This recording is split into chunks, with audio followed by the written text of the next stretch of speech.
আজকের গল্পের আসরে থাকছে তোমাদের জন্য সুনির্মল চক্রবর্তীর জাপানি রূপকথার গল্প অবলম্বনে মোমোতারো। সে অনেক কাল আগের কথা। ছিল এক কাঠুরে আর তার বউ। তাদের অনেক বয়স হয়েছিল। একদিন কাঠুরে বউ এক গাদা জামা কাপড় নিয়ে যাচ্ছিল নদীর বাঁকে, নদীর জলে যত ময়লা ধুয়ে সাফ করবে বলে। নদীর জলে চোখ পড়তেই দেখল মস্ত বড় একটা পিচ ফল জলে ভেসে বেড়াচ্ছে। সঙ্গে সঙ্গে বুড়ির মনটা আনন্দে নেচে উঠল। মনে মনে বলল, আজ রাতে তবে মিষ্টি এই ফল খেয়েই পেট ভরবে। এই ভেবে সে নদীতে ঝাঁপিয়ে পড়ল। তারপর সেটা নিয়ে রাখলো ডাঙায়।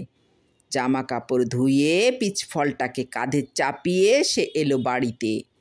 বুড়ো তো বুড়িকে দেখে অবাক, বলল, এটা আবার কোথা থেকে আনলে?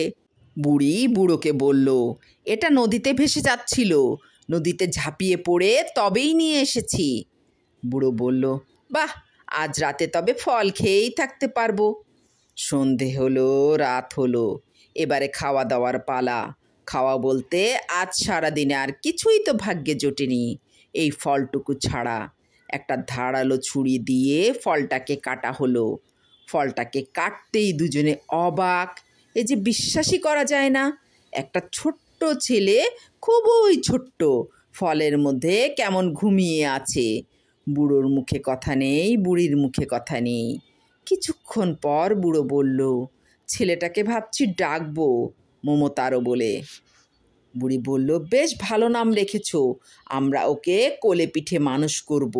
দেখবে ছেলেটা আস্তে আস্তে ঠিক বড় হবে। দিন যায়, মাস যায়, মোমোতারো বড় হয়। দেখতে দেখতে মোমোতারো আরও বড় হয়ে উঠল।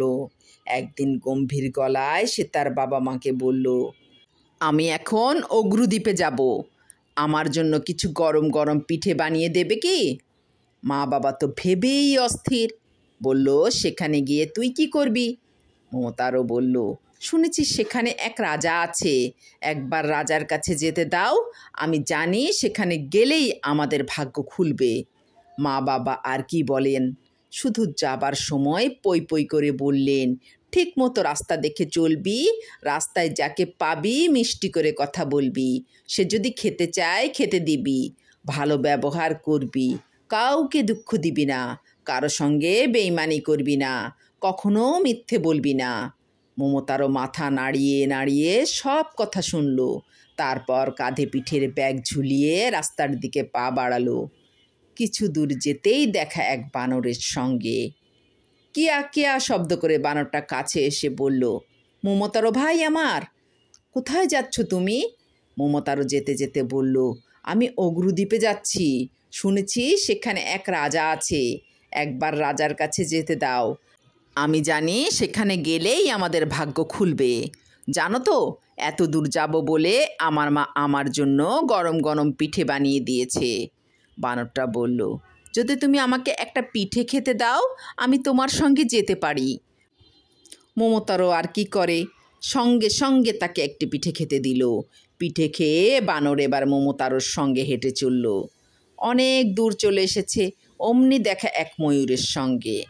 ক্যান ক্যান শব্দ করে ময়ূর কাছে এসে বলল, মোমোতারো ভাই আমার, এই অবেলায় যাচ্ছ কোথায়? মোমোতারো যেতে যেতে বলল, আমি যাচ্ছি অগ্রুদ্বীপে, শুনেছি সেখানে এক রাজা আছে, আমি জানি সেখানে গেলেই আমাদের ভাগ্য খুলবে। জানো তো, আমার মা আমার জন্য গরম গরম পিঠে বানিয়ে দিয়েছে।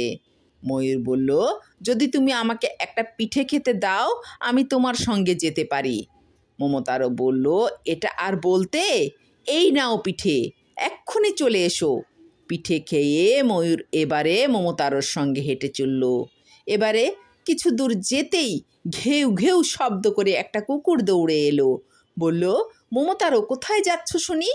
মোমোতারো যেতে যেতে বলল, আমি যাচ্ছি অগ্রুদ্বীপে, জানো তো, আমার মা আমার জন্য গরম গরম পিঠে বানিয়ে দিয়েছে।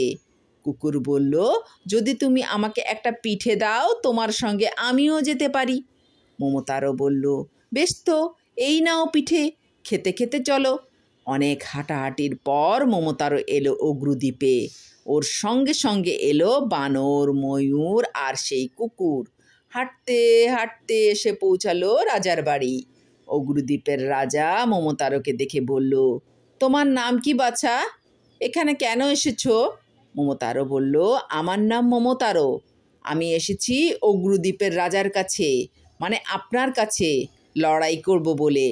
রাজা মমতারোর সঙ্গী বানর, কুকুর আর ময়ূরকে দেখে অবাক হলেন।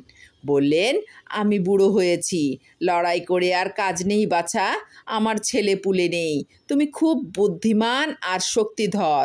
তুমি এখানেই থেকে যাও। আমার পরে তুমিই এদেশের রাজা হবে। মমতারো বলল, তা হয় না রাজামশাই। আমার দুঃখী মা বাবা আমার পথ চেয়ে বসে থাকবে। সিংহাসনের চেয়ে আমার কাছে অনেক বড় আমার মায়ের কোল। রাজা খুব খুশি হয়ে বললেন, তোমাকে কিছু সোনাদানা উপহার দিচ্ছি, এই নিয়ে বাড়ি ফিরে যাও, সবাই খুশি হবে। তখনই মমতারোর কাছে এসে পৌঁছালো এক বস্তা ভর্তি সোনার উপহিরে আর জহরত, আর এলো একখানা কোট, সঙ্গে নীল টুপি। রাজা বললেন, শোনো, এই অদ্ভুত কোট টুপি পরলে তোমাকে কেউ দেখতেও পাবে না। বিপদে আপদে শুধু এই কোট টুপি ব্যবহার করবে, কারোর ক্ষতি করবে না। মমতারো এত সব পেয়ে ভীষণ খুশি। বস্তা ভর্তি সোনার উপর কাঁধে ঝুলিয়ে এক হাতে কোট টুপি নিয়ে সে ছুট দিল বাড়ির দিকে। বানর, ময়ূর আর সেই কুকুরটাকেও সঙ্গে নিতে ভুলল না সে।